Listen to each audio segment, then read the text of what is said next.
Hola, ¿qué tal? Ahora sí podemos empezar. Ahora sí ¿Qué podemos tal? empezar. Bienvenidas, bienvenidos. Veo caras nuevas hoy. Levante la mano quiénes sois nuevos, nuevas. A un montón. Mira. Varios. Bienvenidas. Casi que superáis a los de siempre, a los de la secta que vienen a ver. Me parece terrible. Es algo que hay que tener presente. Bueno, pero ya varios justificaron su inasistencia. Esto ya se pone jodido. Sí, me encanta porque los que llevamos como vieja data, es decir, estas charlas se están realizando desde octubre del 2023, todos los jueves. Entonces imagínense cuántas tertulias hemos estado juntos, ya hemos creado con muchos un grupo de amigos que si quieren hacer parte de este grupo, de esta secta maravillosa, podemos reunirnos después a compartir una copa. Exactamente. Pero claro, tenemos como un grupito de WhatsApp y todo, cuando no pueden asistir empiezan a justificar, no puedo ir, no, es que estoy de cumpleaños, no, es que... La gripe. Sí, tengo gripe. Sobre todo la gripe. A ver, yo aquí estoy bastante por amor al arte, porque... Reitero, mi voz no suele sonar así, creo que es bastante bien. Y yo que el jueves pasado parecía la Nana Fine, ¿te acuerdas? Con una voz así súper nasal, porque también estaba así. Yo escuchaba a Flor al lado mío la semana pasada. Con un hilito de aire. Respirando para que no se notara. Pobre. Yo no se sentía, no lo sintieron ustedes, pero yo la sentía aquí al lado respirando como... Estaba a punto de llamar al 112, Paola. Estaba como, se murió esta muchacha. O sea, se murió. Y esa fue su última tertulia, sobre la muerte, de hecho. Sobre la muerte. Sobre la muerte, el envejecimiento y las nuevas formas de rejuvenecimiento, técnicas de rejuvenecimiento. Y bueno, ahí enganchamos para la tertulia de hoy. Primero nos presentamos. Somos Paola Fernández, que es filósofa, doctoranda en educación y actualmente profesora de la Universidad Autónoma de Barcelona. Por eso estoy formal. Yo normalmente no me veo tan formal. Yo normalmente vengo en tiras. Yo normalmente vengo con hoodies. Pero ya me verán los arcoíris, ¿no? Vengo con aretes de arcoíris, de aliens. Pero ya me verán los jueves formal. Ya estoy en modo disfraz. Nos han cambiado. Nos han cambiado, pero bueno. Y yo soy Florencia Franco, psicóloga, psicoanalista y bueno, tengo varios trabajos, pero no hace falta el cuadro y lo otro y tal. Doy clases también en un hospital, por cierto, que en Sagrat Cor, que ayer fui para allí una vez al mes, pero bueno, esto. En fin, ¿y cómo conectamos el tema de la semana pasada, la muerte y el envejecimiento, con la identidad, ¿no? O sea, o con la personalidad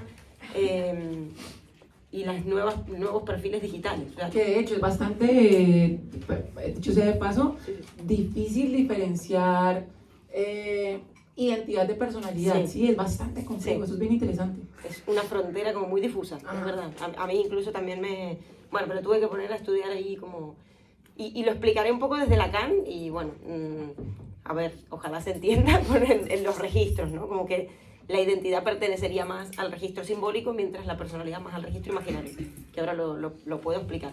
Pero bueno, el hecho de que exista la muerte y de que haya de alguna forma un sinsentido originario de la vida, un no saber a dónde vamos a ir o qué va a pasar, ¿no? Que exista esa falta en ser, como se les dice desde el psicoanálisis, incluso quizás desde la filosofía también, es que se va a producir ese proceso de identificaciones que van a dar por resultado una identidad, ¿no? Es decir, el hecho de que necesitemos construir el ser alguien, se podría decir, ¿no? El creer que somos alguien, o querer ser alguien, que van a hacer cosas diferentes. Pero si no hubiese la muerte, no habría deseo, como decíamos la vez pasada, no habría tiempo, no podríamos querer nada, y tampoco querer ser alguien. Creo que ese es un poco el vínculo, porque tratamos de enganchar una tertulia con la otra, y de hecho el tema de la identidad salió en el debate y por eso también lo retomamos. Y hay otros puntos también importantes, también aquí para decirles que los spoilers de la semana pasada, que nos pueden escuchar en nuestro podcast que se llama Rabaleras Parlantes. Está en Spotify y en YouTube, por si quieren saber de qué estamos hablando un poco más. Otro punto importante es que hablamos de la sustancia, ¿sí? De la sustancia de la peli.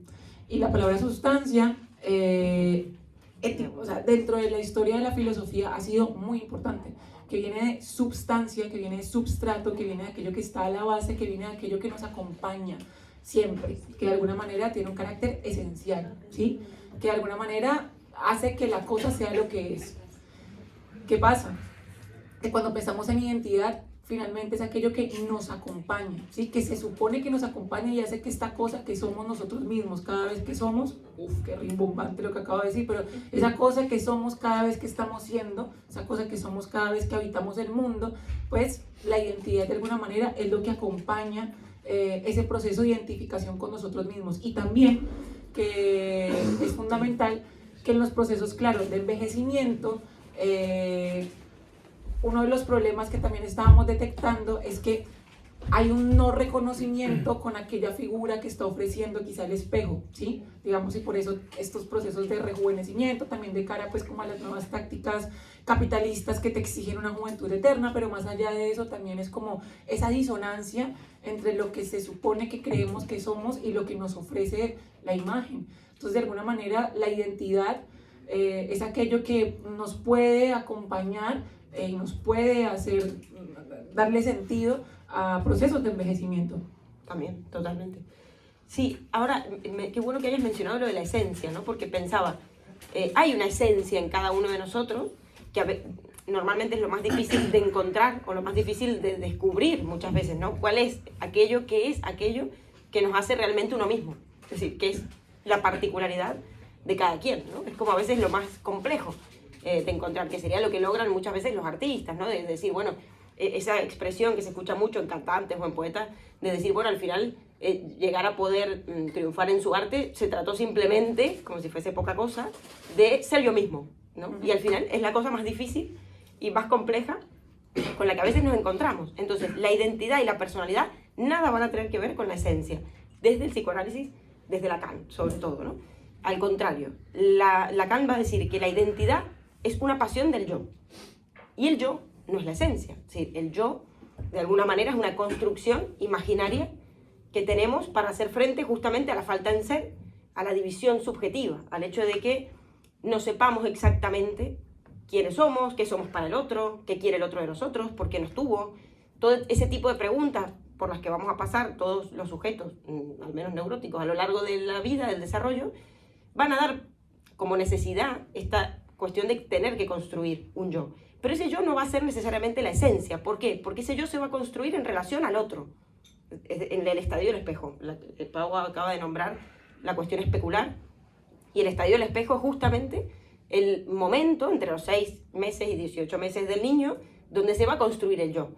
Es muy curioso, yo trabajo con niños muy, muy pequeños y se ve, de hecho vengo de allí y un niño de 2 años me decía, hoy va a cocinar el Joan, ¿no? Y él es Joan, pero no dice, hoy voy a cocinar yo. O sea, el yo todavía no está construido, entonces no lo ha desarrollado. Eso se construye, es decir, no nacemos con un yo. Eso se va a construir en un proceso, ¿no? Y también es curioso ver a niños de esta edad verse en el espejo y mirando hacia atrás al otro que los mira, que confirme que ese de la imagen son ellos, ¿no? Entonces, en el estadio del espejo se va a producir esta cuestión de ver la imagen totalizante del cuerpo, la imagen unificada de un cuerpo inicialmente fragmentado, que es el del bebé, que si los ven son como gelatinas, ¿no? Que van así, que no tienen como coordinación y que, bueno, un pie, un brazo. No hay una unidad todavía. Eso se va a construir a través de la imagen, que siempre la imagen nos refleja una imagen totalizante, ¿no?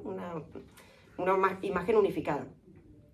Ahora, yo diría que la esencia del ser humano probablemente esté más en el ser, si se quiere, y si podemos llegar a hablar de esto desde la filo, estaría guay, o en psicología de lo que se llama el carácter, que en la etimología carácter es roca, es piedra, si mal no recuerdo, que es aquello que nunca cambia. Uno nace con un carácter, y es verdad que en los bebés se ve un carácter a veces distinto que prevalece, ¿no? Es tranquilo, es muy enérgico, bueno, hay cosas que a veces se ven desde bebés, y que sí que tienen que ver con algo más bien, se podría decir, nato, algo más bien de la esencia.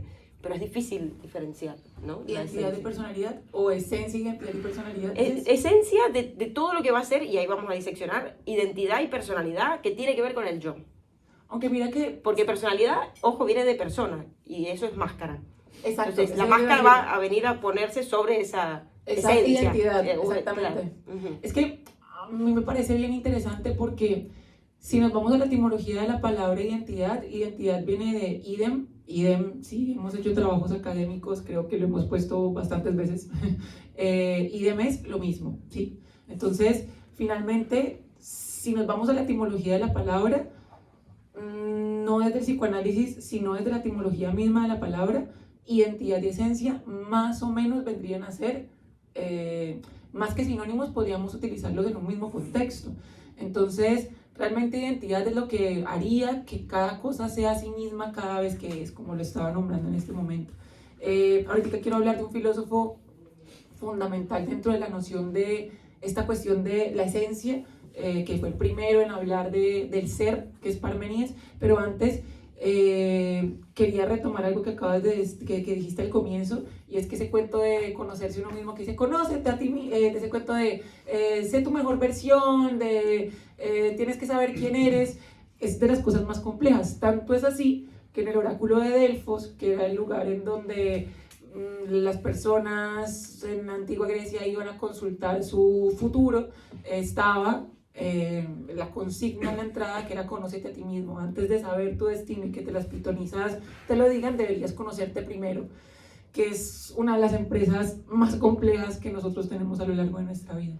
Ahora yo creo que podemos quizá conocernos a nosotros mismos y quizá nunca llegar a esa esencia, ¿no? Es decir, pienso, ¿no? ¿Existe esa esencia o al menos es nombrable o es yo creo que es nouménica, cognoscible? Yo creo que hay un filósofo que me gusta bastante conocido, se llama Immanuel Kant, que hace una distinción entre algo que él llama noúmeno y otra cosa que él llama fenómeno.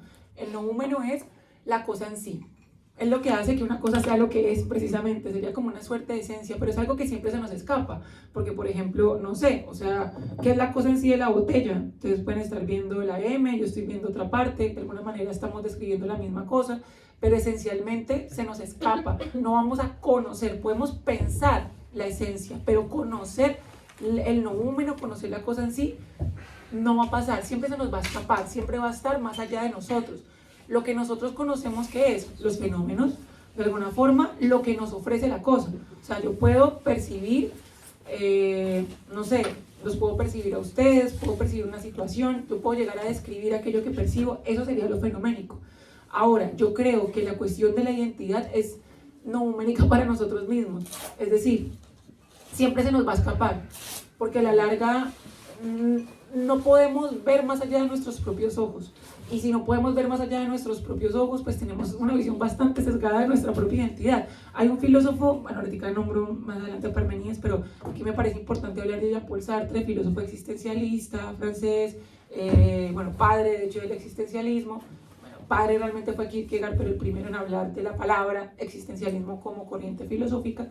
Y él en un texto, se me está yendo y él en un texto, y él en un texto mamotrete así de grande que se llama El ser y la nada, hace una distinción entre tres formas del ser, ¿sí? Que de alguna manera podemos relacionar un poquitico esto como con el yo, y con el yo que tiene también relación con identidad. Está el ser en sí, el ser para sí y el ser para los otros.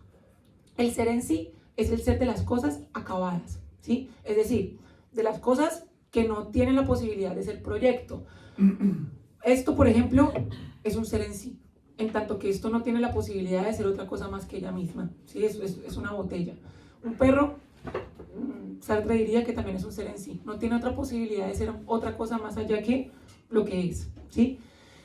Yo, para ustedes, soy un ser en sí, porque yo estoy acabada para ustedes, acabada no como muerta, bueno, un poquitico acabada, ¿no? La voz, hoy particularmente estoy, o sea, siento que ustedes pueden estar sufriendo conmigo, pero bueno, no estoy acabada en ese sentido, estoy acabada en tanto que estoy cerrada, o sea, ustedes no ven mis proyectos, o sea, ustedes no están proyectados en mí, no, ustedes solamente perciben lo que perciben, eso es el ser en sí. El ser para sí es el ser del proyecto. El existencialismo dice que la existencia precede a la esencia, es decir, que nosotros en la medida que existimos somos, que no hay ninguna esencialidad del humano y que solamente es en la existencia en donde demarcamos lo que somos, no hay precisamente esta esencia. Entonces, el ser para sí es el ser que se está construyendo constantemente, es el ser que en cada caso soy yo mismo. Claro, es esa cosa que soy cada vez que soy. Eso, como el ser en devenir, ¿no? Exacto. El psicoanálisis desde Lacan va a pensar o va a llegar a esa conclusión de que no hay un ser o una forma, una identidad, podríamos decir, acabada, única, porque eso también taponaría muchísimo. Es decir, si uno se presenta así, pues ya no tiene más nada que hacer, ya no hay nada que buscar, ya no hay nada que construir, ya estamos acabados, justamente, estaríamos acabados. Sino que la identidad va a ser algo que se va construyendo paulatinamente durante toda la vida, es decir, todo el tiempo, ¿no? Y hay algo curioso y es que, cuidado, porque mientras más nos alienamos a una identidad fija, menos somos nosotros mismos. Hay una gran paradoja allí. Mientras yo más me digo, yo soy argentina, yo soy hetero, homo, esto, lo otro, porque hoy en día también tenemos, y creo que es un tema interesante a tocar, una gran proliferación de identidades como síntoma de algo, ¿no? De la época, podríamos decirlo. Ahí podemos pensar un poco por qué se da esta cuestión de tener que afirmarse o querer afirmarse en una identidad, ¿no? Casualmente después de la caída de Dios, de la muerte de Dios, como dijo Nietzsche, que traería no solo nihilismo, sino una crisis existencial e identitaria muy grande. Pero claro, mientras yo más me cierro en este tipo de categorías que son respuestas a la pregunta por el qué soy, más dejo de ser yo mismo, porque al final, claro, estos grupos identitarios funcionan a partir de identificaciones, donde yo me identifico al otro. Y ahí por eso les decía lo de lo imaginario, ¿no? Como esta cuestión de en espejo, yo construyo mi identidad en función de lo que cómo me identifico con otro. Es decir, la identidad es un proceso de identificaciones. Aquí. De mirarnos en espejo también e imitar y compartir, si se quiere, ciertas categorías, ciertos rasgos, ciertos pensamientos, ideas. Aquí, por ejemplo, estaría la tercera parte del ser que plantea Sartre de la mano con lo que estás diciendo, que es el ser para los otros, que es el ser de la mirada, que es el ser precisamente que se constituye con el otro, pero no solamente con el otro, sino bajo la mirada del otro. Entonces, sería, si somos un poquitico simplistas, o para hacer un resumencito de esto, una cosa es lo que soy, una cosa es lo que creo que soy, y otra cosa es lo que los otros ven de mí.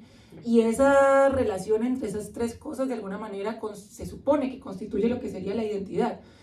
Por eso, siempre se nos va a escapar. O sea, siempre se nos va a escapar en tanto nosotros no podemos aprender, tomar las tres partes. O sea, yo no puedo tomar la mirada del otro, lo que creo ser, o esa cosa acabada, y todas mis proyecciones, porque finalmente estoy volcado al futuro. O sea, no puedo tomar todas mis proyecciones.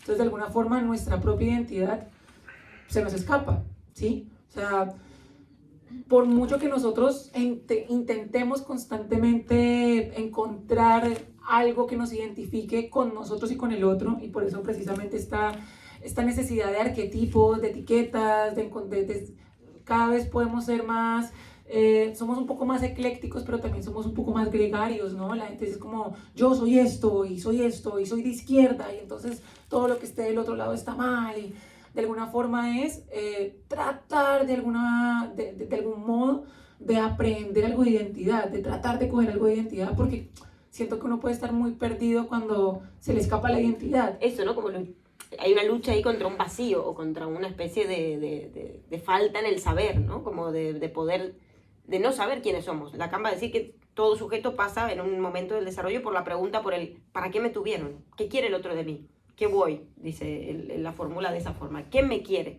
En castellano, ¿no? Ya en el nombre, por ejemplo, en el nombre propio de cada uno de nosotros, ya va a haber una marca del otro.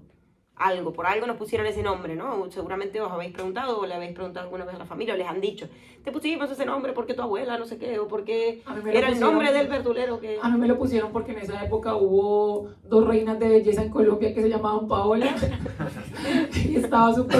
Y todas, yo soy del 94, tengo 30 años, toda la generación del 94, o sea, mi curso habían como 9 Paolas, o sea... ¿Y terminaste estudiando estética? Bueno, ¿te interesa el tema? No, que les diga así como reina de belleza. No me dediqué a ello. No, pero digo, a nivel teórico, ¿te ha interesado el tema de la belleza? Sí, me interesaba el tema de la belleza a nivel teórico. O sea, estética entendida como la disciplina que estudió lo sensible, como disciplina filosófica, sí, siempre me interesaba bastante. Pero bueno, en el mío también, Florencia. El nombre propio. Yo lo interpretaba como algo, como la cuna del Renacimiento, que de hecho es paradójico porque tengo Florencia, que es una ciudad italiana donde fue la cuna del Renacimiento europeo y tal, y el otro nombre, que es Anaí, es un nombre indígena, o sea, como una contraposición ahí interesante. ¿Qué quieren de mí? ¿Quieren que sea una cosa o la otra? Bueno, pero Anaí, que es el rebelde. También está bueno Anaí.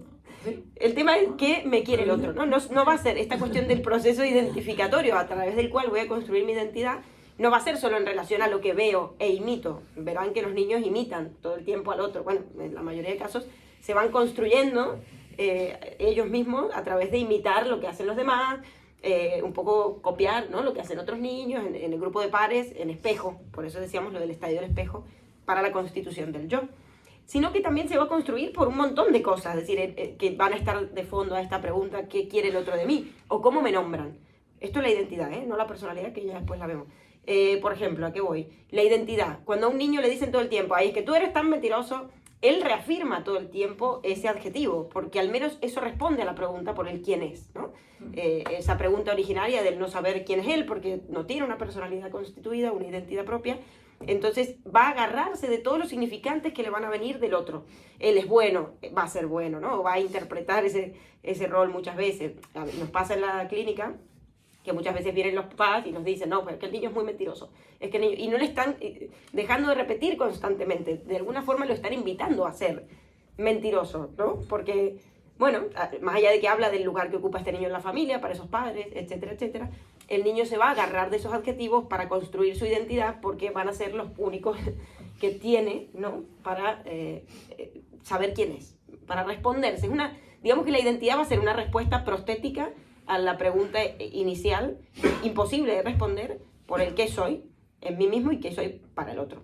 Y después, con lo que decías recién de estas tres cuestiones que planteaba Sartre, ¿no?, se me vería Kierkegaard también, que en un libro que se llama La enfermedad mortal, de 1849, plantea que la desesperación es una enfermedad del yo y puede adoptar tres formas: la desesperación de no tener un yo, la desesperación de no querer ser uno mismo y la desesperación de querer ser uno mismo. Ay, qué lindo Kierkegaard. No hay salida a la desesperación. Sí, no. De hecho, uno de los libros más conocidos de Soren Kierkegaard, que él sí realmente es el padre del existencialismo, se llama El concepto de la angustia, y precisamente es esto. Se ve que la conocía muy bien. Entonces, para una vida bastante terrible. Para cerrar, murió todo el mundo muy joven y él muy joven. Así que tuvo una vida terrible. Conoció la angustia a fondo.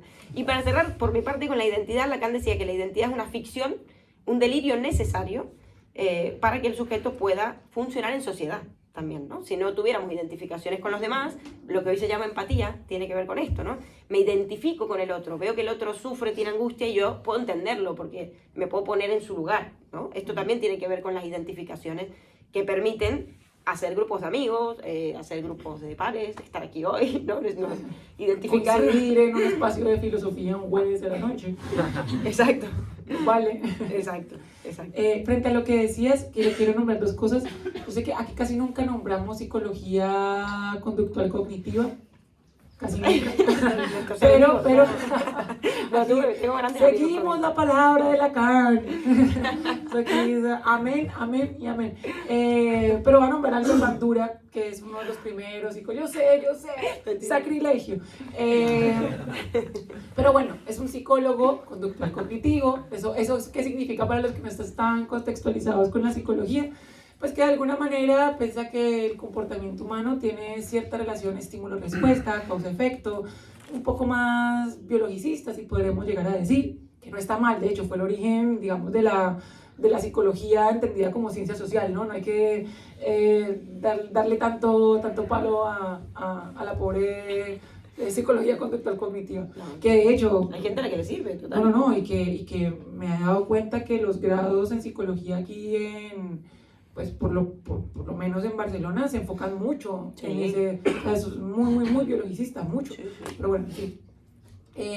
Albert Bandura hablaba de el modelo, que es la cuestión de cómo nosotros aprendemos por modelaje de qué, en referencia a un otro, básicamente, que es precisamente lo que estabas nombrando, obviamente en unos términos un poco más biologicistas, pero nosotros de alguna manera tomamos como referente a un otro, y ese otro pues va a modelar nuestra conducta. Por eso es tan importante este cuento cliché de predicar con el ejemplo, porque precisamente un niño y también un adulto no aprende de lo que le dicen, sino precisamente de lo que está viendo. Eso por un lado. Y por otro, cuando nombraste lo de los adjetivos con los cuales nos nombramos y adoptamos y de alguna forma acogemos, que le dan sentido a nuestra identidad, yo lo viví. Yo en Colombia fui 10 años profesora me gradué bastante joven de la universidad, 9. 9 años profe de instituto. Y recuerdo hace unos 5 años más o menos que al finalizar, en Colombia no es, bueno, eso es un detalle muy superficial, ¿no? Pero por si digo colegio, en Colombia no está separado como acá, que es como primaria, eso, en bachillerato, no, a todos se le dice colegio, está la primaria y el bachillerato, punto pelota. No hay eso y después tú ves qué te pones a hacer, no, tienes que hacerlo todo hasta el final. Bueno, en todo caso, el trabajo final de 11º del último año del colegio era un trabajo monográfico, ¿sí? Un trabajo final que era transversal a todas las asignaturas y era un trabajo monográfico bastante exigente, o sea, les exigíamos como si fuera un TFG, o sea, se tenían que, cuando lo presentaban, exposición de traje, o sea, era bastante exigente. Y como los queríamos preparar para la universidad, también pues teníamos el formato de tener un asesor. Entonces el asesor lo acompañaba, los acompañábamos en todo su proceso y eran trabajos monográficos de la exigencia de un colegio, pues de la exigencia del último año del INSTI, como lo dicen aquí, bueno, como es acá, pero pues con exigencia.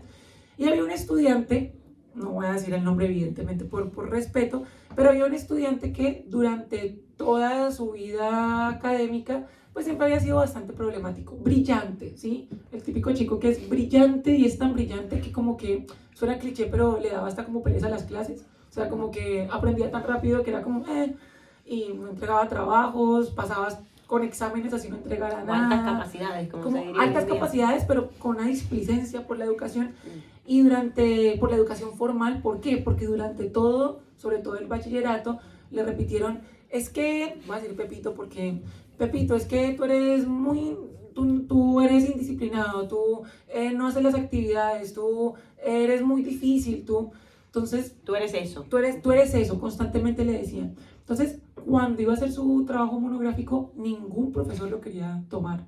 Era terrible, ningún profesor quería trabajar con él. Yo dije, pues, ¿cómo van a dejar a Pepito sin un asesor? O sea, tienen que tenerlo, ¿sí? Entonces yo dije, yo cojo a Pepito. De todas maneras, Pepito en clase de filosofía, yo sé que suena malo Pepito, pero es que como digo, Pepe.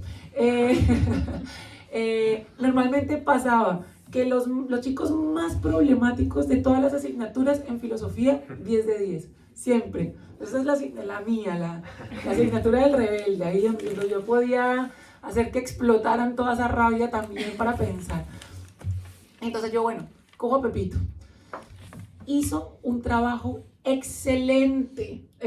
Nosotros laureábamos las mejores monografías para que se sintiera, y en la graduación salían adelante, se les daba una medallita, y él salió laureado.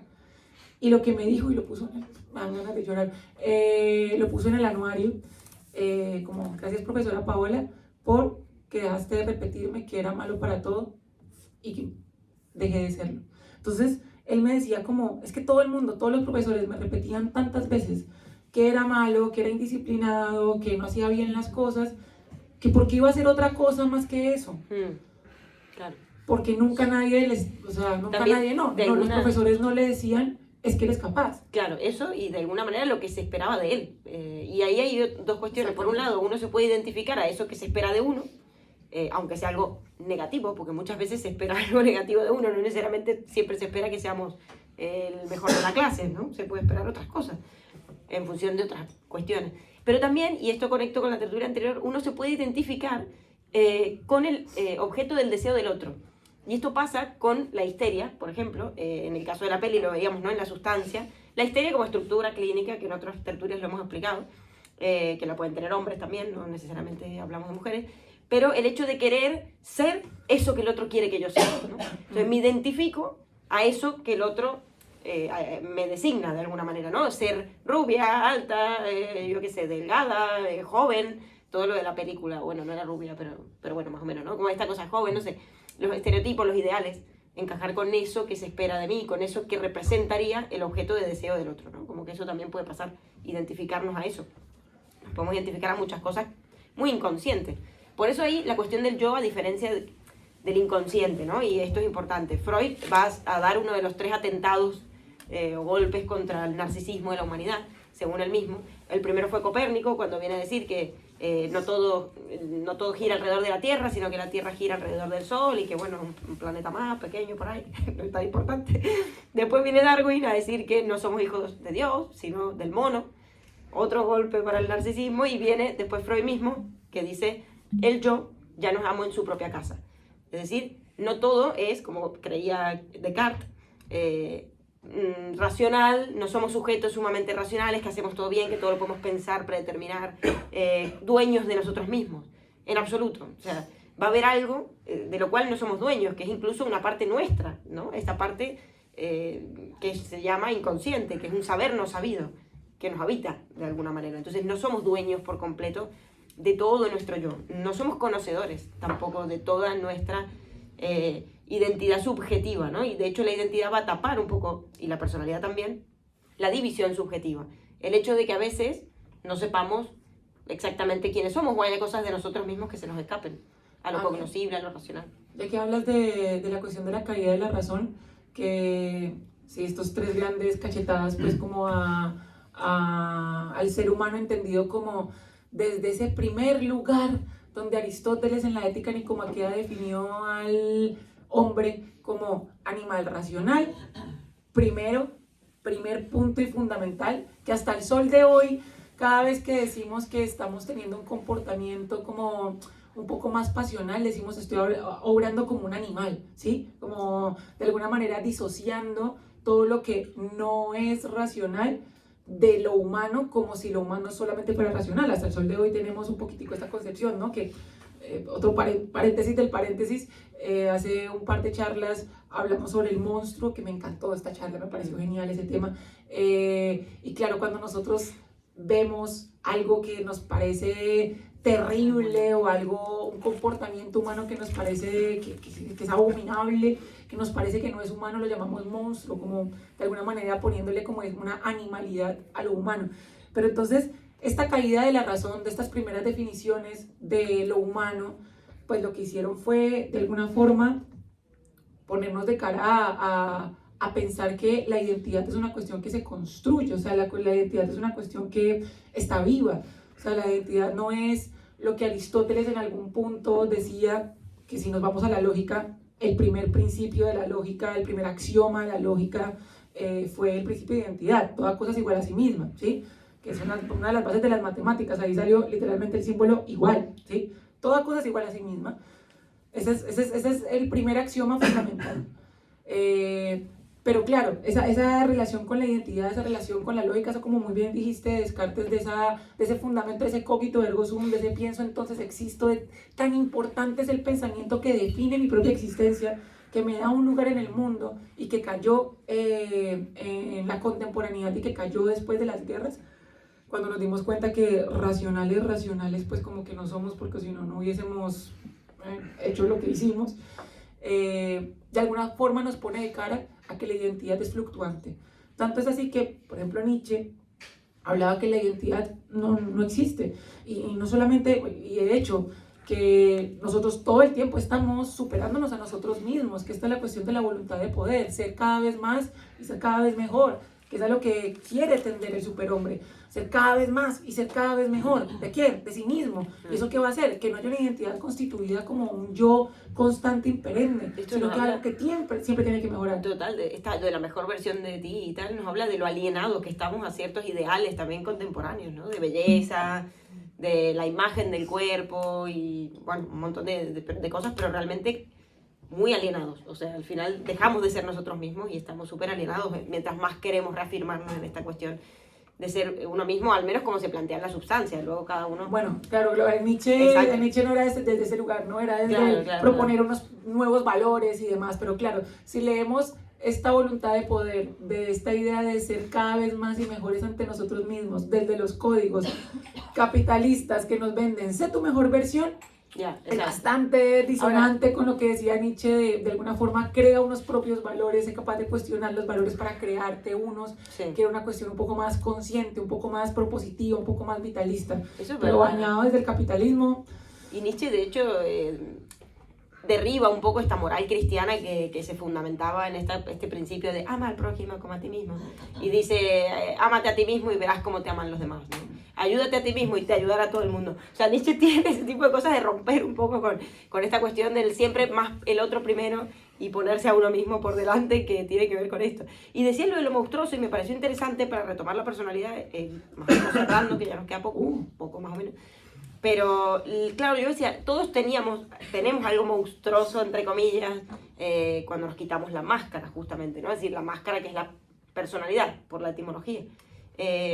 Esto se ve mucho en los niños, que como decía, no tienen el yo, todavía no tienen una personalidad construida. Digo niños de 0 a 3, 4 años, ¿no? Ya después sí.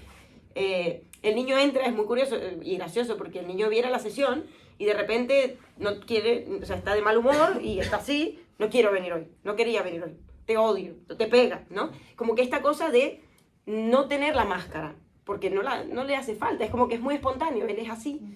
Si te tiene que decir que hoy te odia porque hoy no quería venir, te lo va a decir. Uno a su terapeuta, siendo adulto, no le va a decir, hoy no quería venir, la verdad es que te odio y te pegaría. Como porque uno de adulto lo paga y es caro. Evidentemente. Claro, o sea que la sociedad nos exige y nos impone, de alguna forma, construir una personalidad, construir una máscara para sobrevivir en ella, ¿no? Para poder relacionarnos entre todos, con el otro.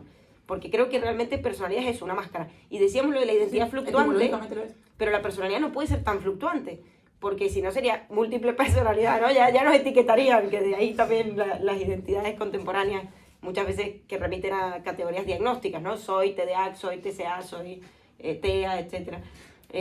Son identidades también.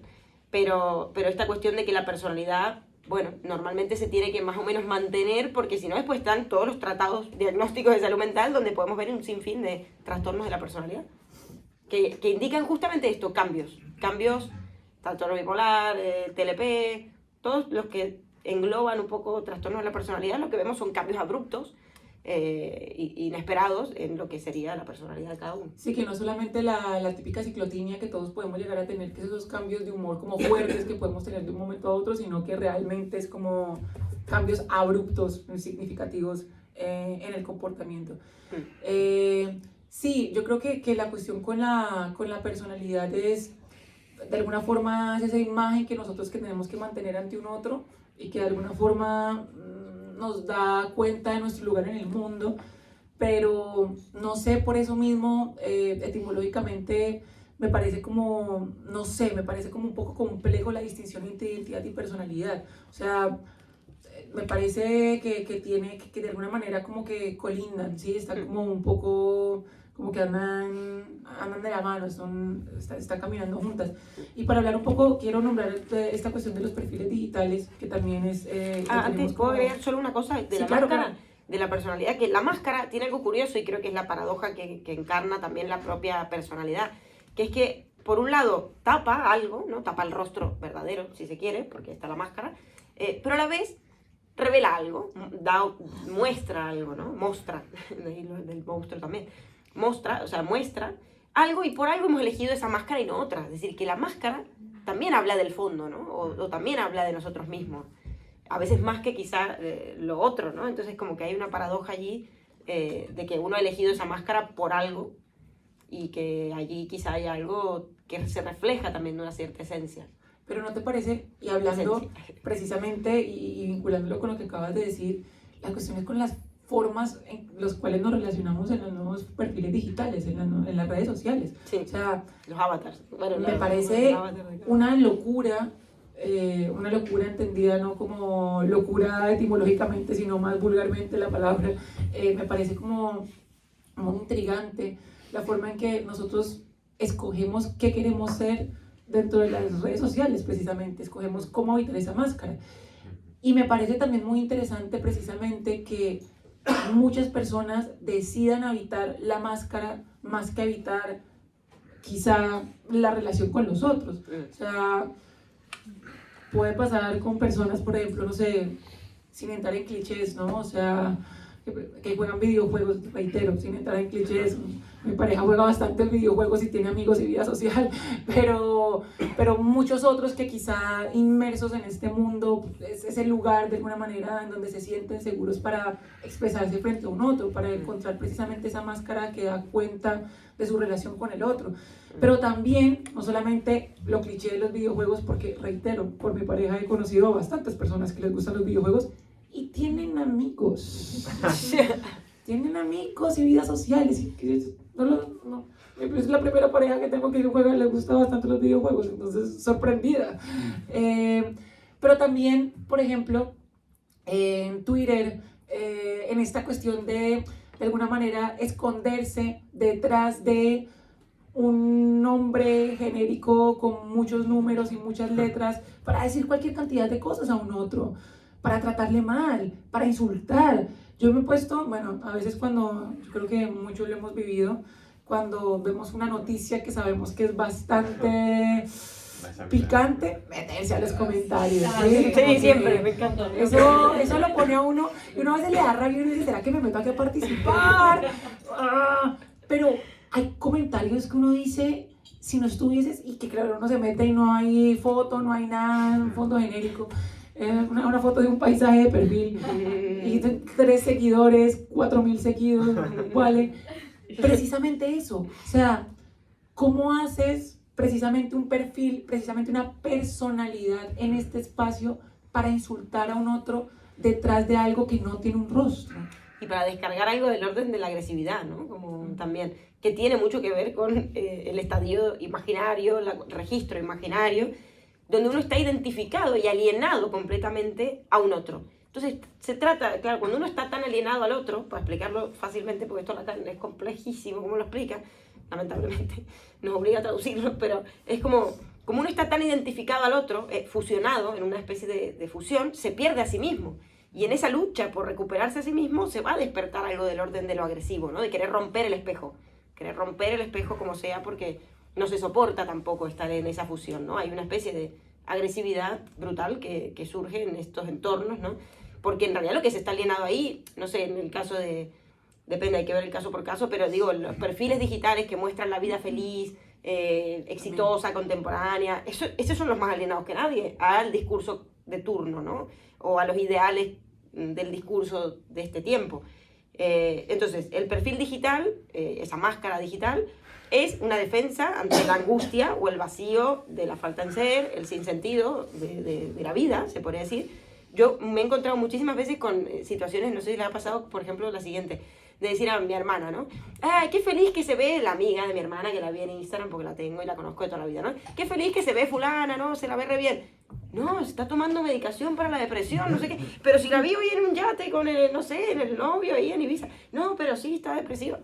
No sé, como que hay cosas que tú dices, wow, cómo choca lo que a veces se muestra con lo que realmente está pasando, ¿no? De fondo. Esto es un ejemplo tonto, no es un ejemplo real.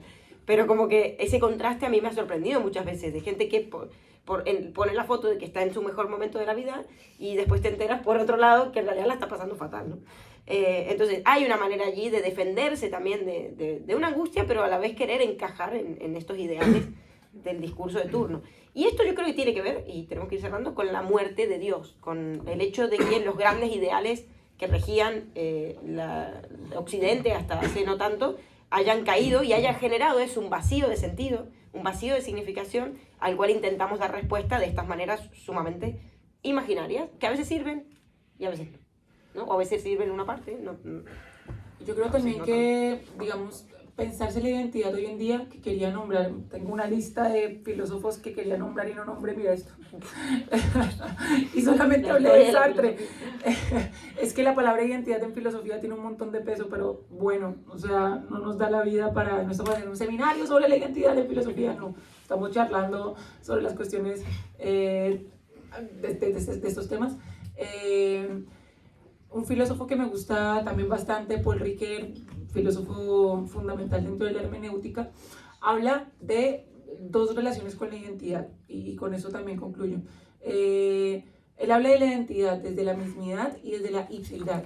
La mismidad es esa cosa que de alguna manera en esencia somos nosotros mismos, que es como un poco difusa, y la ipseidad es la historia que contamos sobre nuestro propio, o sea, la historia y el relato que nos contamos sobre nosotros mismos, que es distinto, porque es una cuestión que se construye y es un relato también, y como relato pues está sesgado por nuestra propia visión. Y aquí nuevamente, hablar de nuestra propia identidad es bastante complejo porque estamos sesgados bajo nuestra propia mirada. Pero entonces voy a que creo que las cuestiones de la identidad hoy en día se leen más que desde la esencialidad, desde la construcción del sujeto de un sí mismo cada vez que está haciendo, ¿sí? Desde la construcción constante, desde la apertura. No es una cuestión cerrada, es una cuestión que constantemente se está haciendo. ¿Sí? Bueno, bien, si quieren cerramos por acá. Está bueno este mensaje del siempre estamos siendo y bueno, tratar de no caer en esta cuestión de la identidad cerrada, que es lo que genera esta especie de agresividad, porque todo lo que no sea mismidad, idéntico, entonces se rechaza, ¿no? Y se genera otra vez esa agresividad. Entonces, bueno, hasta aquí hemos llegado y a ver qué suscita el debate. Ahora lo escuchamos a vosotros. Bueno, gracias.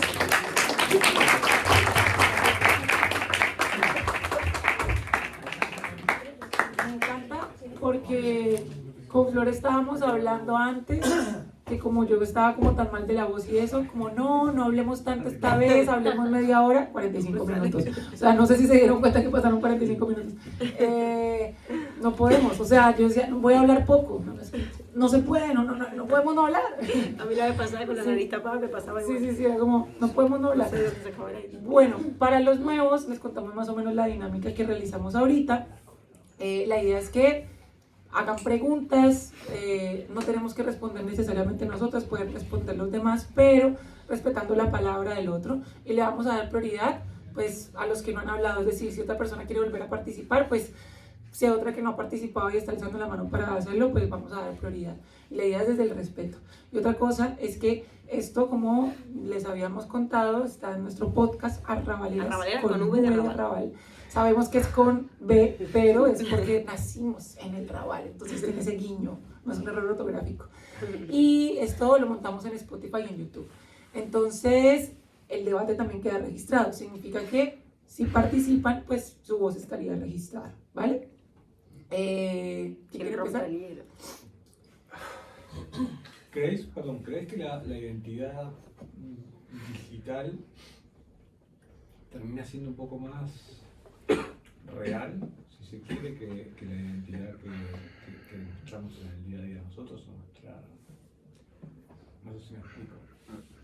No. ¿Es más auténtica? Bueno, puedo contestar. Yo creo que no. Yo creo que en parte relacionado con lo que ha dicho ella, o sea, tu identidad digital muestra más de ti, porque muestra lo que tú quieres mostrar. Y el hecho de que muestre lo que tú quieres mostrar indica que ya te está hablando de ti mismo, o sea, ¿por qué tú solo quieres mostrar eso? ¿No? O sea, te está también dando una información que tú en el fondo no quieres mostrar. No sé si me he explicado.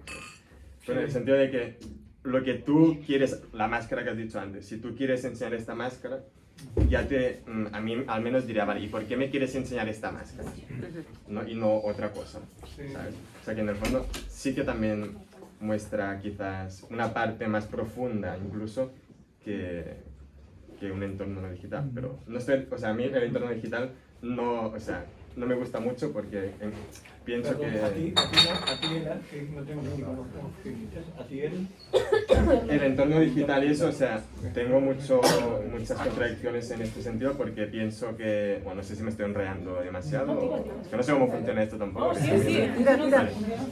O sea, en el sentido de que pienso que el entorno digital justamente va mucho en sintonía con el sistema en el que estamos de priorizar el piensa en ti mismo, o sea, tú enciérrate en ti mismo y ya está, básicamente. Y eso es para mí hiperproblemático porque lo que yo creo es que en vez de lo que se intenta inculcar la ideología esta ultracapitalista y todo esto, que es la idea de que el otro es algo que te encadena, el otro que te ata, ¿no? Que no te deja ser libre, yo creo que justamente es al revés. O sea, que el otro te libera literalmente de ti mismo. Porque inconscientemente a veces estamos encadenados a unas ideas hiperfuertes que tenemos hiperinteriorizadas, y el hecho de interpelar con el otro te obliga a que tú revises esas verdades que tú has asumido dentro de ti, y entonces el amor yo creo que justamente es lo más revolucionario del mundo, porque es lo que te obliga a, bueno, a no ser tanto tú mismo, porque a veces es problemático también ser tanto tú mismo. O sea que eso más del plan del coaching, sé tú mismo, bueno, a veces quizás si no te caes bien a ti mismo, no debes ser tan tú mismo, ¿no? O sea, es mejor no ser tan tú mismo, no ser tanto tú. Bueno, no sé, eso, perdón. Muy bueno, gracias. Solo añadiría, antes de... Oh, hay varios. Que las redes también muestran la imagen de la identidad, ¿no? Que me venía, no la identidad en sí. Como la imagen de la identidad, esto del mostrar. Como la imagen de la identidad que se supone que uno quiere vender o que uno quiere mostrar. Claro. Pero solo pero vos decís que a través de las redes se muestra algo más... A ver, te lo modifico. Yo te lo preguntaba porque me daba la sensación de que muchas veces, al final, al tener el anonimato que te da un nick un nickname en Twitter o lo que fuere, te permite ser más tú mismo sin estar cruzado por lo que el resto pretende que vos seas. ¿Me explico? Pero eso sería otra cosa, porque eso sería usar un perfil falso. Yo creo que ahí es distinto a la identidad que uno muestra en su perfil, ¿no? de redes. Vale, sí, bueno. Claro. Bueno, pero en ese caso particular yo creo que, digamos, hay una elección de la persona que se muestra, ¿sí? Hay de alguna manera, me parece un poco artificial, ¿sí? Porque de alguna forma la cuestión de la personalidad es una cuestión, precisamente esta máscara, es esto que mostramos ante el otro, pero que de alguna manera se ha construido a lo largo del tiempo, se ha construido bajo una serie de bases, de unos contextos, vámonos en términos marxistas, histórico-materiales, es decir, de un montón de elementos que han hecho que nosotros lleguemos a ser lo que somos, ¿sí? Que de hecho, esta relación también con la mirada del otro, lo que somos como proyecto, lo que somos en nosotros mismos. Pero la cuestión con los perfiles digitales, creería yo, que es una cuestión un poco más artificial porque solamente está desde el sujeto y no desde todos estos elementos que construyen también la identidad. O sea, considero identidad, esta idea del idem, ¿no? Y el idéntico a sí mismo, no solamente está en lo que yo elijo, está también en todos estos elementos que me ponen en el lugar en donde estoy y que hacen que yo sea lo que soy, que en esencia sea lo que soy, que tiene un montón de antecedentes. Mi familia, mi idioma, mis condiciones económicas, un montón de elementos que van mucho más allá de la elección. Me parece que en los perfiles digitales, de alguna forma, solamente está el deseo, y solamente está el deseo de la máscara, ¿sí? Y no median todos estos otros elementos. No sé, creería yo. Había varias manos, pero no me acuerdo el orden. Yo iba a decir algo. Uno, dos y chao. Con respecto a la primera pregunta, que por ahí no sé si necesariamente la digitalidad le da más veracidad a la identidad de uno, sino como que le hace más fácil. Es como que por el registro que decía, perdón, no me acuerdo el nombre. Paola. Por ahí son registros de uno mismo que va construyendo, que son subjetivos y se mantienen la subjetividad. En cambio, por ahí el registro que hay en la digitalidad es como que es más tangible. Y de alguna forma, también enganchando con lo que decía él, yo lo veo como que uno le cede un poco de responsabilidad sobre la identidad de uno al otro, al tener esa, no sé, video, o tweet, o foto, lo que sea. Como que hace la construcción de la identidad más sencilla. Que puede ser mucho más enquilombada después porque no termina siendo la de uno, porque es estática, es eso. En cambio no va mutando o es difícil mutar. Por eso lo que yo, visto desde el punto de vista del marketing, hay rebranding, hay como que se forma toda una nueva identidad en base a la digitalidad. Pero como que más conveniente, más veraz, auténtico. Una identidad a la carta, ¿no? Escoger lo que te gusta de ti mismo. Que partiría del deseo, o de la necesidad, o del interés, lo que sea. Sí, finalmente yo pienso en los perfiles digitales como, ¿se acuerdan de los Sims? Sí. Lo pienso más o menos de esa manera, ¿no? Es como qué cara le pongo, qué ropa le pongo, ¿sí? O sea, de alguna manera es mucho más artificial, más que genuino, o sea, porque precisamente es un artificio, es algo que está pensado desde antes con unas pautas fijas. No sé. Es la evolución Ok. a la máquina.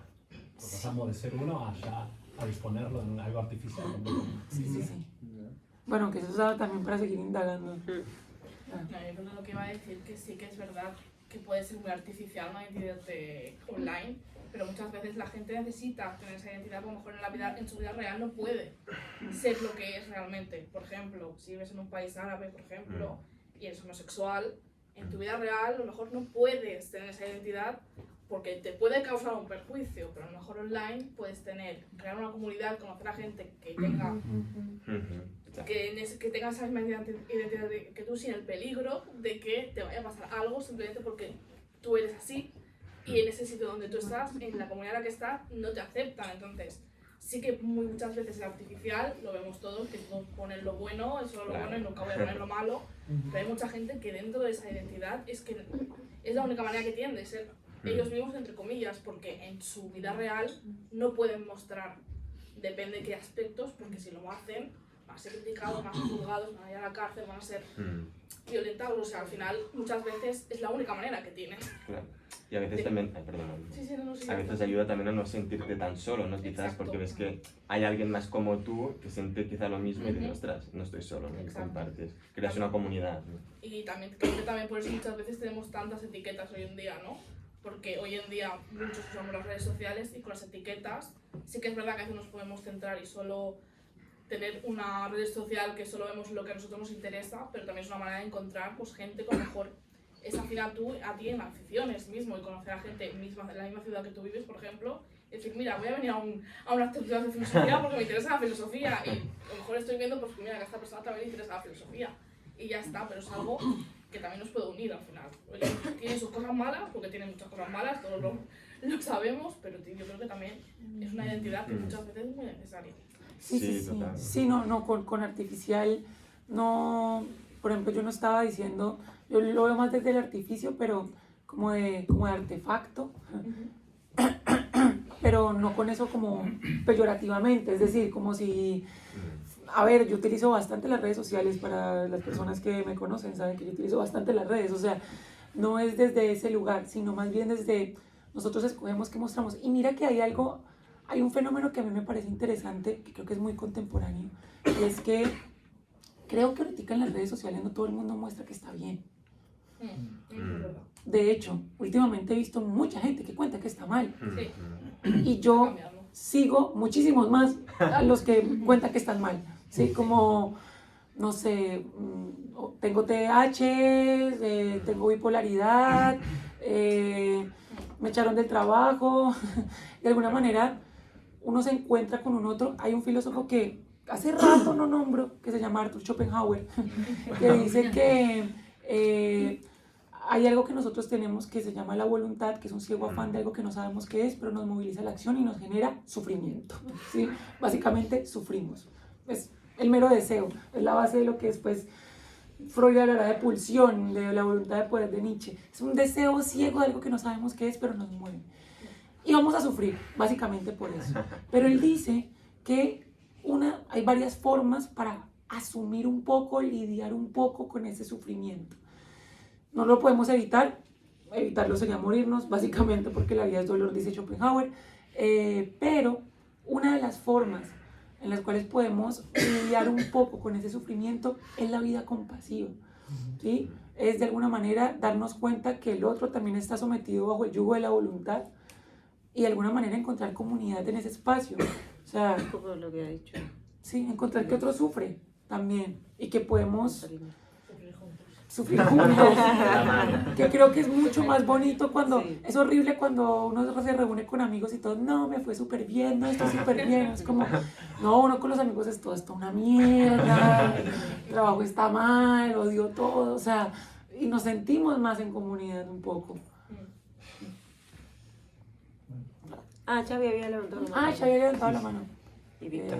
Yo, Víctor, Yo quería destacar, que no sé mucho de filosofía cómo se usa el término identidad, aunque me parece más auténtico cómo se usa en filosofía que como se suele usar en psicología, porque creo que son muy contrapuestos, ¿no? Me parece a mí que en filosofía se usa más como lo original, en el sentido de lo mismo, ¿no? O sea, la identidad como lo mismo. En cambio, en psicología es muy... parece lo contrapuesto en el sentido que es lo que como yo me identifico, ¿no? O lo que me parece a mí que soy. No sé si me explico. ¿Me explico? O sea, cuando hablas de identidad o de idem, es lo mismo, no habla, no es, o sea, desde un punto de vista como más objetivo. De lo que es, ¿no? De lo que O sea, es, no de lo que yo interpreto que soy. interpreto que soy. Exacto. No sé, igual, Eso, luego- bueno, esa frente a la etimología, que pues es lo mismo, o sea, es lo mismo, es lo que es lo mismo.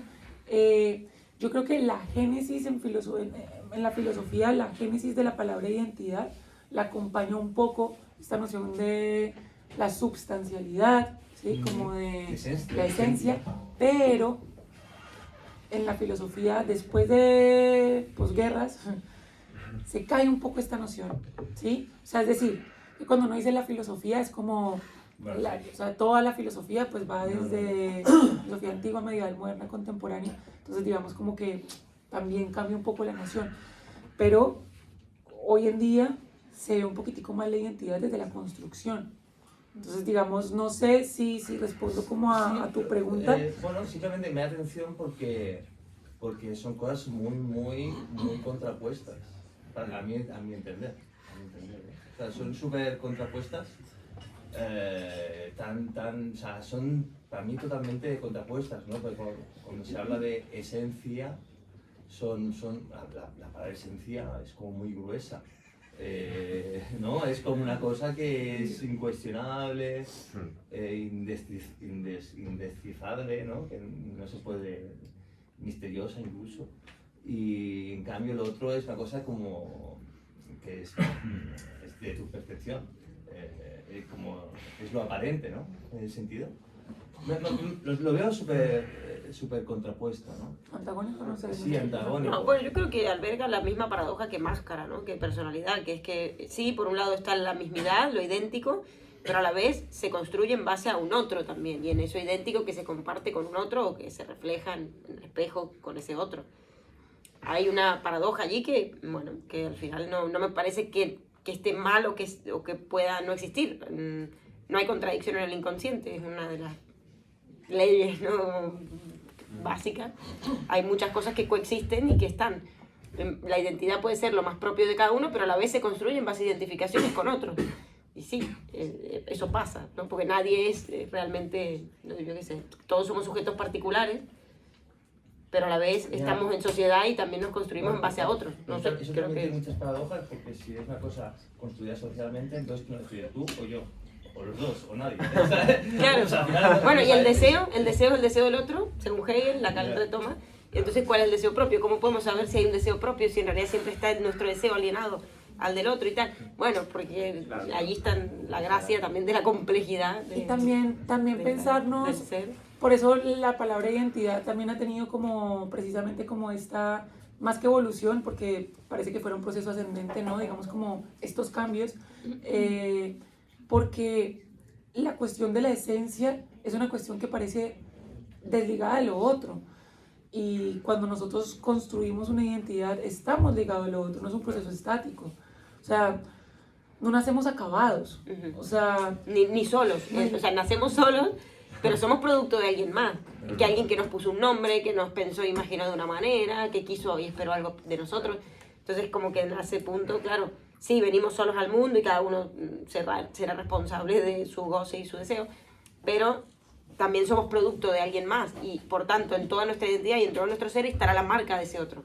Creo que esto es lo que hay. y también creo que es importante que, digamos, ese otro no solamente está desde este lugar, sino desde algo tan básico como el lenguaje. O sea, si fuésemos seres aislados, donde de alguna manera la esencia fuera una cosa acabada, que no se puede, digamos, complementar, construir, proyectar, pues de alguna forma no tendríamos nada que... Uy, perdón.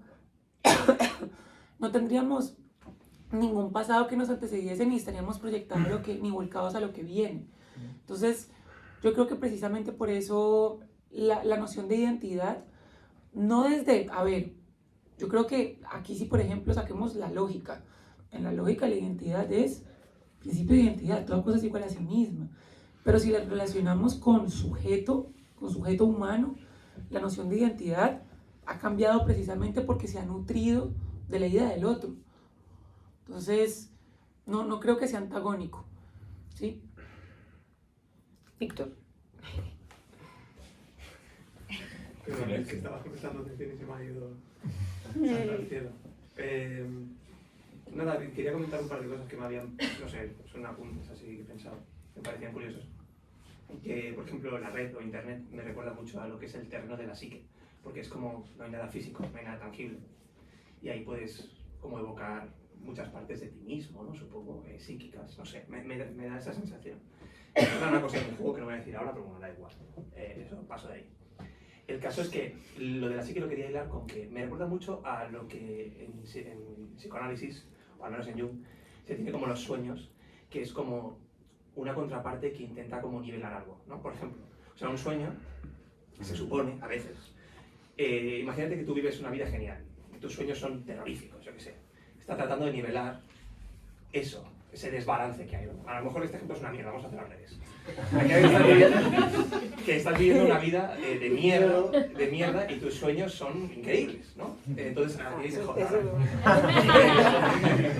A mí me ha pasado de estar muy bien, me ha pasado que he tenido los peores sueños en periodos de estar bien.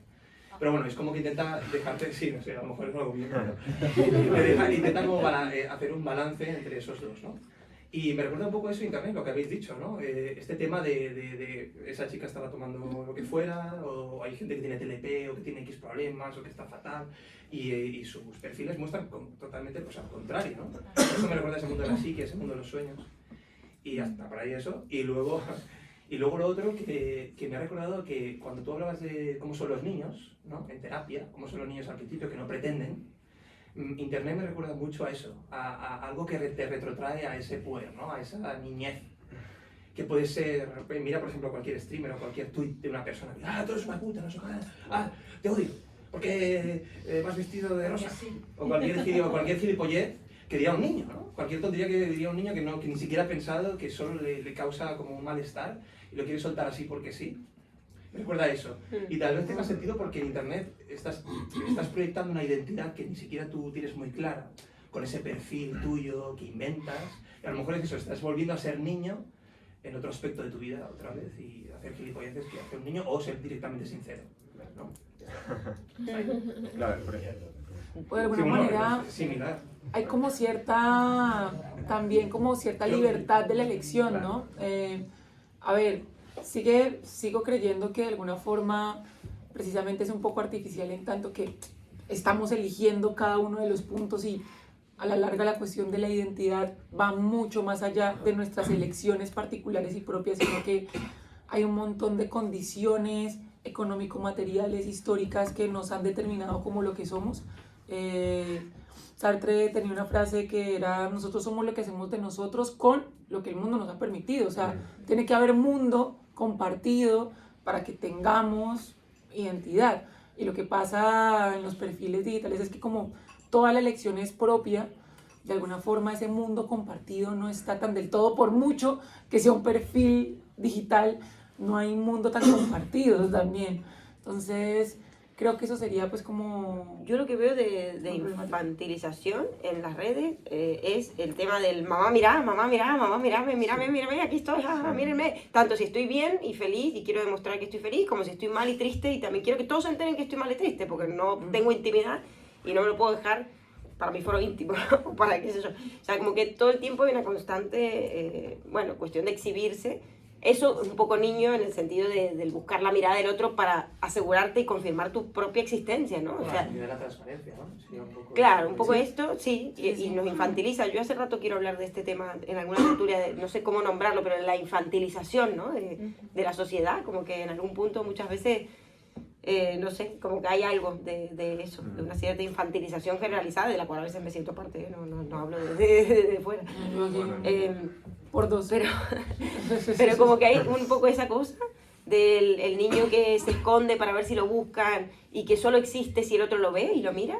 Y después la agresividad, sí, total, esa agresividad como primitiva un poco, sin máscara y del odio generalizado, a veces contra el diferente, contra el que no piensa exactamente como uno, contra el que no encaja en ese modelo en el que se supone que hay que encajar, ¿no? Como contra lo diferente. Y en Internet también hay una libertad mal entendida que, bueno, siempre que se haga desde el anonimato, que es una libertad que no va ligada a la responsabilidad. Yo pienso que no es libertad eso, ¿no? Que es, o sea, el hecho de que la falta de límites que hay cuando tú hablas desde el anonimato, o sea, tú te lo puedes permitir todo. Y eso es en el fondo volver un poco a ese niño que cuando llega al mundo se cree que él mismo es todo el mundo y que se lo puede permitir todo y busca en el fondo después el límite, ¿no? O sea, busca eso que es hasta aquí, porque si pasas de aquí ya mal.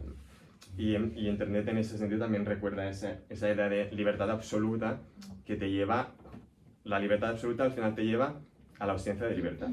La alienación. Paradójicamente, al final es, si tienes libertad absoluta para todo, tú puedes quitarle la libertad del otro a sí mismo, ¿no? Si no te ponen un límite, o sea, la libertad también necesita su propio límite.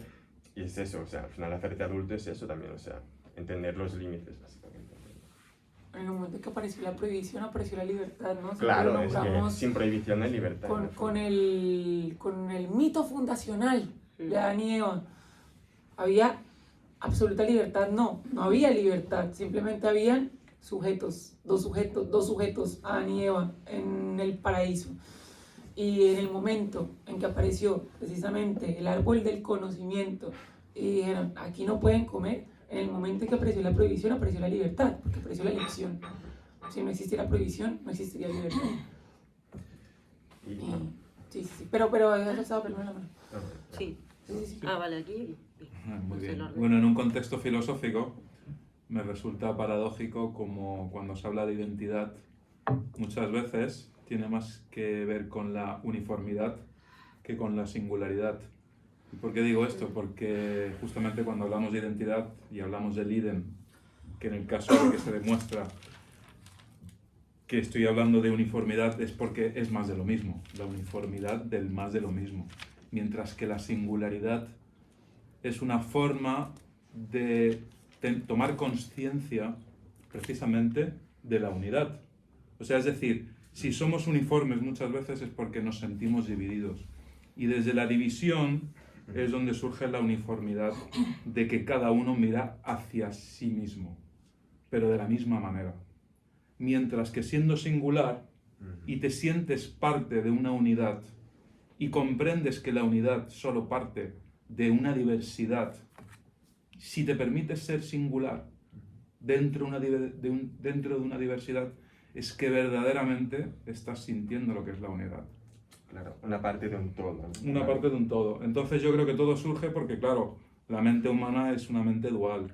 Entonces es cierto que somos seres conscientes, pero una consciencia muy limitada, porque es una consciencia que tampoco tiene un horizonte que abarque mucho, ¿no? Porque en esa frase que tú decías, por ejemplo, Florencia, de quiera al prójimo como te quieres a ti mismo, en realidad debería ser más bien quiera al prójimo porque es parte de ti mismo.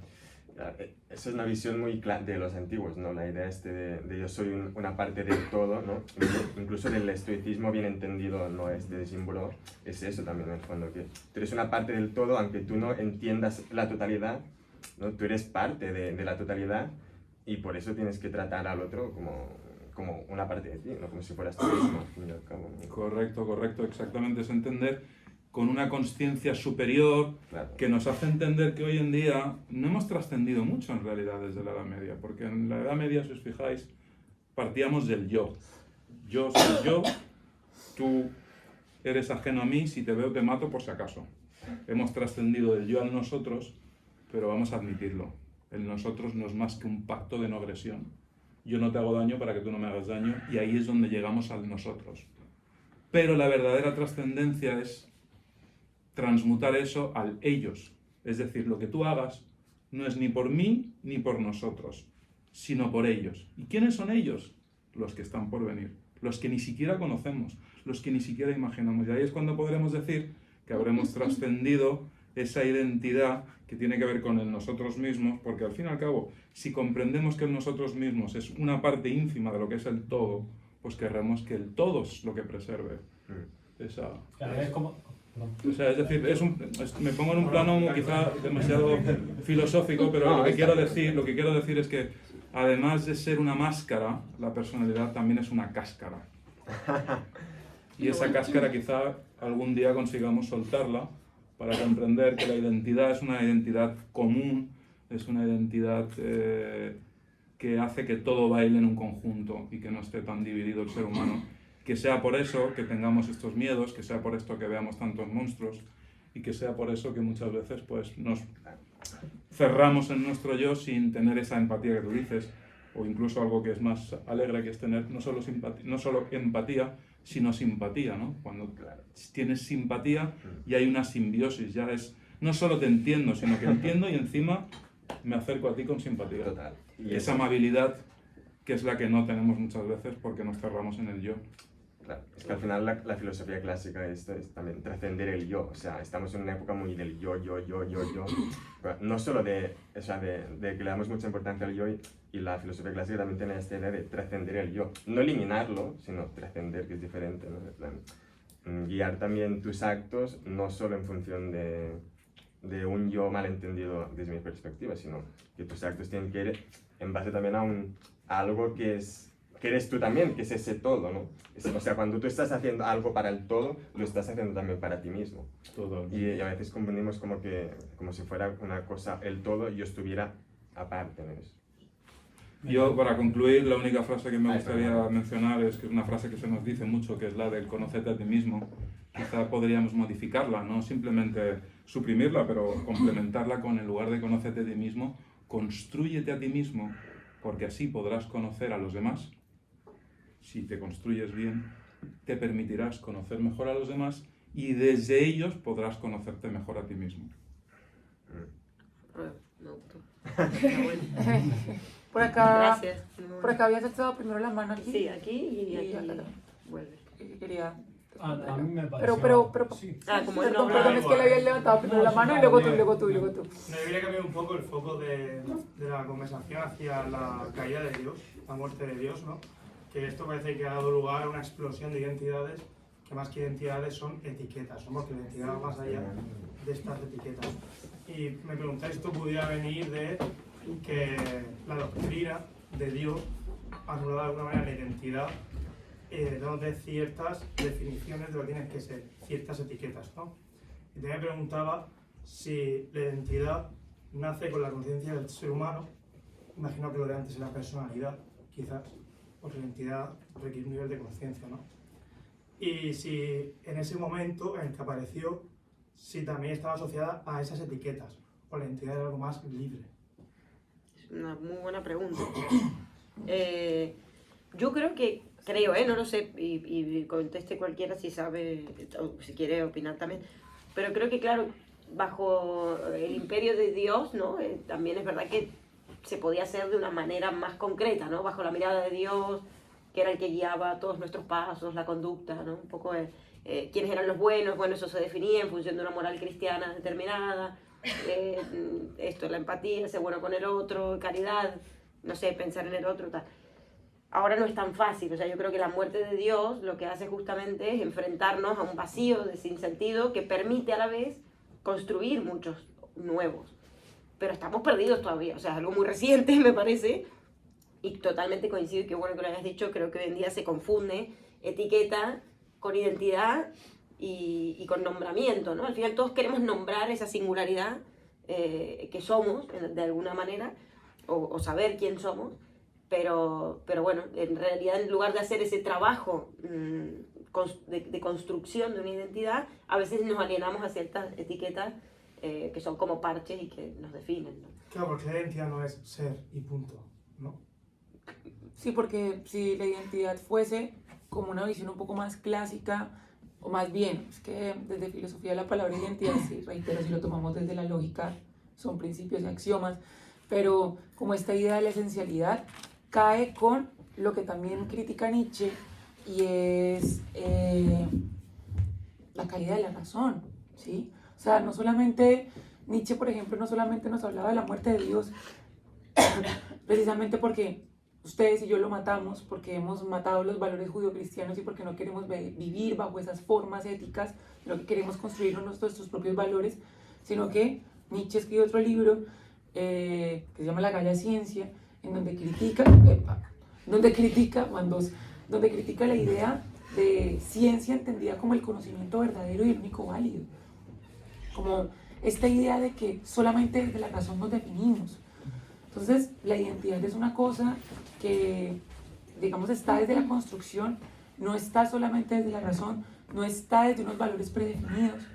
Es una cuestión que, digamos, y por eso a lo último de la charla hablaba de la tertulia, se me está yendo cada vez más la voz, en la última parte de la tertulia hablaba de la noción de ipseidad para Riquet, que es distinto a la mismidad, porque la mismidad es esa cosa que nosotros somos en esencia, que es como que somos en esencia, pero la ipseidad es el relato y la historia que construimos de nosotros mismos, y que construimos no a voluntad, que se construye también dentro de la historia que le damos. Entonces es una cuestión que no es fija, creería. No sé.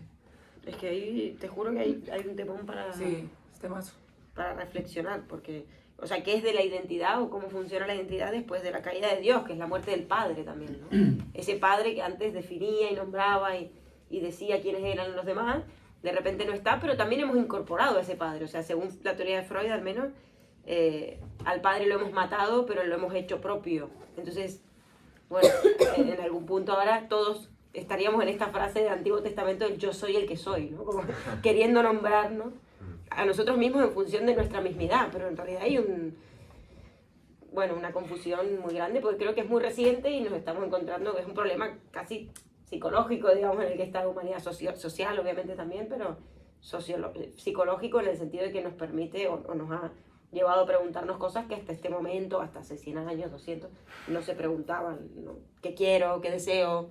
Que mis abuelos no se preguntaban eso. ¿Cuál es mi deseo? No, tuvo que ir a trabajar al campo a los 13 años, uno de ellos. Y el otro trabajaba con el padre y después fue médico, porque sí, pero así, trabajando desde niños.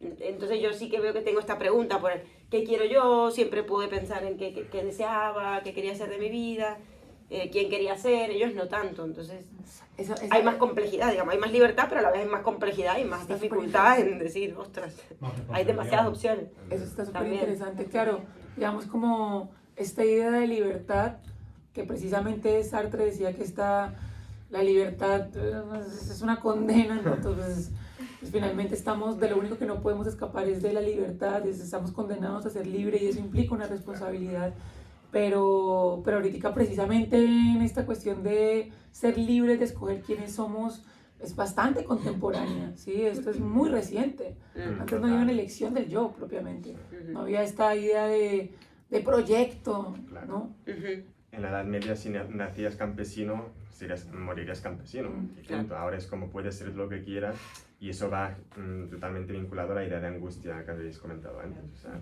la idea es tu responsabilidad, lo que vas a hacer en tu vida es como, uff, ¿no? Totalmente. Por acá, y yo creo que con Y ya con esta ahí cerramos. No, yo me vuelvo mucho para atrás. Así que Está bien, está bien, está bien. ¿sí? Y vuelve. Ay, bueno. Bien para atrás. Lo que dijiste vos me pareció primero hermoso porque el hecho de poder concebir, el hecho de poder comprometerse o implicarse cuando decís que uno actúa no por el uno sino por el todo, entendiendo que todo es parte de todo y uno puede influenciarlo. Cuando uno puede de alguna forma comprometerse con lo que no está acá, que sería lo que viene, me parece bellísimo. Eso es lo que quería decir. Y después me hizo acordar a algo que leí sobre el calendario maya, creo que fue en 2012, que dijeron que se armó todo el quilombo del fin del mundo, bla, bla, bla. Por lo menos lo que recuerdo que había leído era que el fin del mundo, desde que la persona va a empezar a concebir al otro, parte de uno. Era básicamente ese cambio sustancial que había en la concepción o sea, no era tanto del individuo como una isla, sino como parte de todo. Y era, bueno, obviamente, si uno poder entender un poco ese cambio quizás es muy paulatino, es muy generacional, ¿no? Pero no, hablar un poco de eso. Y bueno, ya que tengo la palabra, tiene una conspiración. Qué loco pensar que ahora podemos estar planteándonos lo que, como no las generaciones pasadas, lo que uno quiere, lo que uno desea, para dónde uno quiere ir, con qué identificación, etc. Justo cuando, y esta es la combinación, en los años 50, 60 se empezaron a potenciar con todo las ramas de las ciencias empresariales, la publicidad, el marketing, etcétera, etcétera. Como viene acompañado con nuestra generación que ahora se ve súper influenciada por ideas, identidades y cosas que nos venden, nos prestan. Claro, todas cositas ya armaditas, entendiendo cómo, no sé. ¿Que las haces propias o crees que son propias? Es algo prestado, bueno, sí, que como take away. Sí. Claro. Toma su personalidad de bolsillo. Total. Que hay un producto detrás de que sí te puede vender. Ya no. Claro, sí, bueno, sí, pero bueno, no. Sí, sistema, así. El sistema en el que vivimos, ¿no? Estarán los que les sirvan de alguna manera y los que no. Total. No deja de ser una cosa. O sea, a mí me llama la atención por ahí el timing, ¿no? El timing y esta de decir, bueno, estoy acá, apto. Ahora se ve que es una cuestión que ha pasado mucho tiempo en que si yo me imagino que mis abuelos o mis viejos no tuvieron la posibilidad de elegir y yo, qué particular, ¿no? Que lo tengo todo servido y a la vez hay mucho ruido. Hay mucho ruido, ¿no? Vos lo decís porque toda situación corresponde a un sistema que está detrás, que articula la manera en la que se van conformando las identidades. ¿Cómo no? Como que hay un sistema detrás en relación a la cuestión temporal, por así decirlo. Claro, hay un sistema que hace que las identidades respondan a ellos, de alguna manera les funcionan. Ah, sí, claro. Bueno, yo estudié marketing y trabajé de eso un rato y entendí que, por ejemplo, cuando te dicen la generación millennial, el Z, el X, todo, te lo dicen antes que siquiera nazcan. O sea, ya. Lo que me va a gustar. Claro. Ya está todo dado. O sea, no. La venta, hay una venta de identidades. Súper millennial, soy también Géminis. Total, sí, muchas identidades de ahora que responden, que son muy prêt-à-porter, muy takeaway, y que responden al negocio. Las identidades diagnósticas creo que en parte también tienen un respaldo a veces. Bueno, es un poco lo que decía de las farmacéuticas. De que digamos, un momento en el que, digamos, la verdad o la guía era la línea que se bajaba desde la religión o desde Dios, y era, si bien muy complejo desde el lugar que no hay una pluralidad de cosas o de libertades, por así decirlo, hay un camino marcado. Claro. Y hoy en día tenés una pluralidad que es tan grande, que genera una angustia tan grande, como decías vos, que cuesta muchísimo saber, claro, libertad, responsabilidad, tal cual. Totalmente. Pero a la vez, un poco también responde a lo que vos decís. Sí. De esto, de que ciertas cosas que pareciera que están articuladas de antes, hacia dónde tienen que ir. Claro. Sí, pero bueno, otras que no. La pregunta por el de seré madre o me sigo yendo a los brunch, yo qué sé. Hay preguntas ahí que no me la responde el sistema, que cada uno, digamos, y antes no se pensaba en las posibilidades. Desde dónde lo enfoques puede ser una posibilidad para evitarlo, para vivir con algo que realmente se alinea con lo que sos. O no. Es que, y al final, eso que dices, o sea, al final el sistema ofrece una solución a la idea esa de falta, ¿no? O sea, usan la idea de sujeto roto, que eso también sería una cuestión a debatir, de que como eres un sujeto roto, de por sí, ya naces roto, tienes que complementar infinitamente para intentar estar completo. ¿Quién te da la solución en el mercado? O sea, te venden identidades y productos o experiencias, da igual, para completar ese sujeto roto.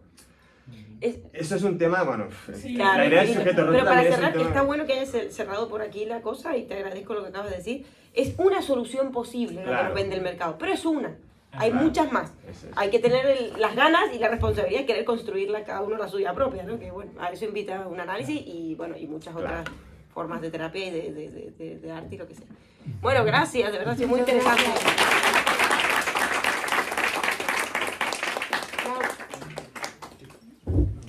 Bueno, ahora vamos al macabra. Vamos al macabra.